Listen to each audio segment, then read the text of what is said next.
I didn't hand him money. I handed him my name on a line that said, "Responsible Party." I took the fine for a street musician. 7 years later, his Quiet Hours project stitched the nights of our hospital back together. One breath, one hallway, one almost silent song at a time. Listen, because this starts with a sound small as a coin. My name is Ivy Calder, night shift coordinator, North Harbor Hospital, Seattle. I count heartbeats for a living. Schedules, pager tones, the rise and fall of alarms. My flaw? I mistake silence for safety. After my brother died in a waiting room full of noise, TVs, vending machine clatter, shoes that squeaked, I learned to fear any sound I couldn't control. On a wet November evening, I cut through the side street by the loading dock. Under a jaundiced streetlight, a young musician stood inside a blue chalk circle he had drawn on the pavement. His stage. He held a scuffed guitar, and between his fingers, a copper pick stamped with a tiny star. He wasn't loud. He was precise. Notes like moth wings. A melody that folded itself so it wouldn't wake the windows. A city officer approached. Dana Pike, firm jaw, clipboard ready. "Permit?" she asked. He showed a worn paper. "I'm Milo Hart. I start after visiting hours. Keep under 40 decibels. A neighbor in a second-floor apartment leaned out, shouting, "Some of us have kids." In that wind-tilted moment, the world wanted quick judgment. The officer wrote the citation anyway. Disturbing the peace. Then she looked at him like she'd already seen his kind 10 times today. Something in me, that old, brittle fear of noise, wanted to walk away. Instead, I stepped inside the blue chalk circle. "I'm hospital staff," I said, throat dry. "He plays between alarms, for the families who jump at every beep." Officer Pike shrugged. "Someone has to be responsible." I signed. Not a donation. Not a sandwich. I offered the only tender I could spare. My name and the risk that comes with it. Milo eyed me, startled. "You didn't have to." "I did," I said. "If you're going to play near my nights, you'll need a map." I didn't give him cash. I gave him knowledge. The real hospital quiet hours, the decibel thresholds that trigger pager escalation, the ways sound crawls through vents. He listened like a stone drinks rain. And then I left, clutching the pink paper that could cost me my job. A week later, Milo appeared by the coffee machine at 2:12 a.m., hat in hands. "I rewired my amp," he said. "I built a felt baffle from thrifted piano padding. Will you hear it?" We stood near the ambulance bay. He placed the copper pick on the concrete as if to promise restraint. Notes whispered. The melody moved like a night nurse. Present, careful, intentional. "Lower," I said. "Hold the attack. The vents steal your softest notes and drop them in pediatrics." He nodded, scribbling in a grease-stained notebook. Sound goes where air goes. He returned again and again. Sometimes with Rowan, a pediatric nurse who believed lullabies were medicine. Sometimes blocked by Mr. Bascom, security, who measured rules in inches. Sometimes tailed by Officer Pike, her pen eager. Milo failed more than he played. He learned the hard shapes of sound. How winter makes metal ring. How rain turns footsteps into drum rolls. How the cafeteria vent mimics a bass line at 3 a.m. He learned to tune down.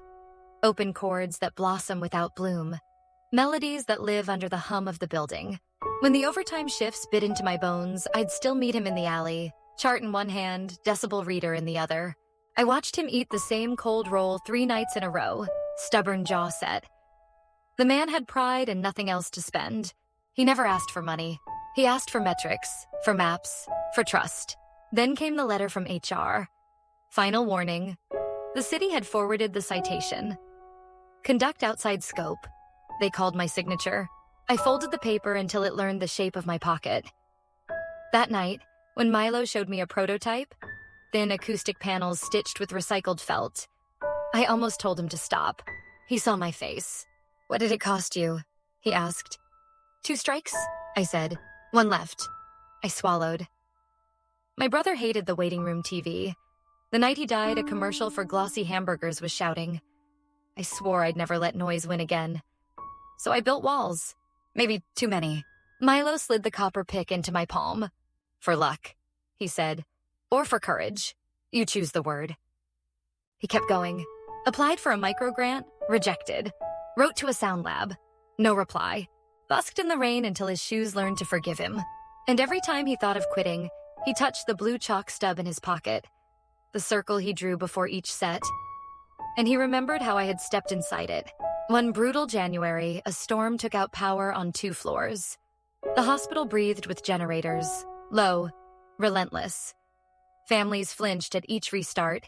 Milo came in with window cards, translucent, palm-sized squares of resin embedded with strings from broken instruments. "Tape these to the glass," he said, "and play this frequency." Rowan tilted a card, the strings catching exit sign red. "Will it do anything?" "Not loud things," he said. "The window will carry the gentlest overtone, like a hand on a shoulder, under 40 decibels, under your limits." We tried it. We stood and waited. Nothing dramatic happened. But in the neonatal wing, a nurse lifted her head. "Do you feel that?" she whispered. "The air isn't arguing anymore." We logged the time. The HR warning in my pocket cooled. Then, the crisis. A complaint reached the board. A street kid is experimenting on patients. I was called into a room that smelled like printed paper and decision. Bascom testified. "He means well, but rules are rules." Pike waved a folder. 6 months of citations, none paid. Because I had taken them. My voice shook. "We're not buying noise. We're purchasing peace on purpose." Silence. Pen scratching minutes. The board postponed their decision. I left the room lighter by exactly one illusion. Safety isn't the absence of sound. It's the presence of care. That night, I found Milo outside, hands red with cold blue chalk, a nubby moon. "I'm out of time," he said. "If they ban me, I'll leave." He looked at the copper pick in my hand. Maybe it picked wrong. I pressed the pick back to his chest. No, it picked work. That's harder. He didn't sleep. For weeks, he stitched, bent, measured. He learned to read hallways like rivers, placing small felt leaves where churn was worst. He mapped alarm fatigue, designed soft cues that never masked a code, only escorted it. He named the system Quiet Hours, not to mute life, but to give life a soft place to land. 7 years from the night I signed my name, the hospital changed in ways that don't make headlines. The waiting room TV learned to whisper. Parents in oncology breathed together at 2 a.m. without realizing why. Nurses started measuring calm like a vital sign. The board finally called it a pilot, then a program, then, without anyone noticing, the way we do nights. Milo didn't perform now. He installed. He came at dusk with a backpack of window cards, felt baffles, and a roll of painter's tape that sang when it peeled. He worked with Rowan to retune the stairwell reverb so footsteps sounded like promises instead of pursuits. He coached Bascom to walk softer in the metal toe boots. 2 beats slower, toes first. He even won over Officer Pike, who now measured decibels with the same pen she once used for citations. She still wrote, only now she wrote approvals. We planned a small thing, no speeches, just a quiet hour's walk. Anyone could come. We'd drift from lobby to elevator to NICU corridor as the project hummed. I arrived early, clutching the copper pick. The blue chalk circle, Milo's old stage, was a memory washed by rain. Milo stepped in from the alley, older around the eyes. A faint hearing aid curved behind his left ear, clear as a comma. I hadn't known about the accident last year. How a van door and bad luck had taken half his hearing and gifted him a kind of listening that used the whole body. People gathered. Nurses, a janitor who danced his mop, a mother who had learned the difference between alarm and alert, a surgeon who claimed the stairwell now thinks before it echoes. We moved as a school of quiet fish. We paused at each station. Milo only nodded, letting the rooms introduce themselves. The window cards shimmered, catching exit light and yielding a breath's worth of tone. A child pointed. "It's like the glass is humming a secret." His mother smiled without crying. And then, the knot. Milo looked at me, polite, grateful, blank. "I never asked," he said. "How you learned all the hallways. Were you a patient once?" I stared, startled. I'd always assumed he knew. That I was the one who took the fine, who stepped into the chalk. But 7 years had sanded names. I'd married and taken my partner's last name. The board letters had buried my file. He didn't recognize me. The room waited. I felt the old fear, of sound, of being seen, rise like cold water. I didn't explain. Instead, I put the copper pick in his hand. His face changed. A slow, certain light. "Star," he whispered. "You kept it." "I kept working," I said. "With you." He laughed. Soft, incredulous. And then he did a simple, ordinary thing. He stepped back into a fresh circle he'd drawn with new blue chalk on the lobby floor, right where the echoes behave. He raised his empty hands. No amp, no show. Just 10 notes, played so quietly that people leaned forward rather than back. The notes lived under the fluorescent hum, under the elevator's sigh, under the tired rub of a sleeve. They didn't conquer the night. They accompanied it. We stood there without applause. The window cards glowed like held breath. Bascombe tilted his head and, like a man unbuttoning his collar, loosened his stance. Pike checked her meter, then put it away like a superstition she no longer needed. No one preached. There was no lesson on a poster.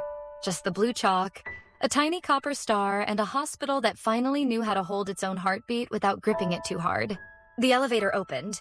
A warm draft slipped out, carrying the smell of hand soap and peppermint tea. Milo touched the chalk dust on his fingers, then tapped the copper pick against his palm. Once, twice. And the building answered by staying soft. We let the quiet do the rest.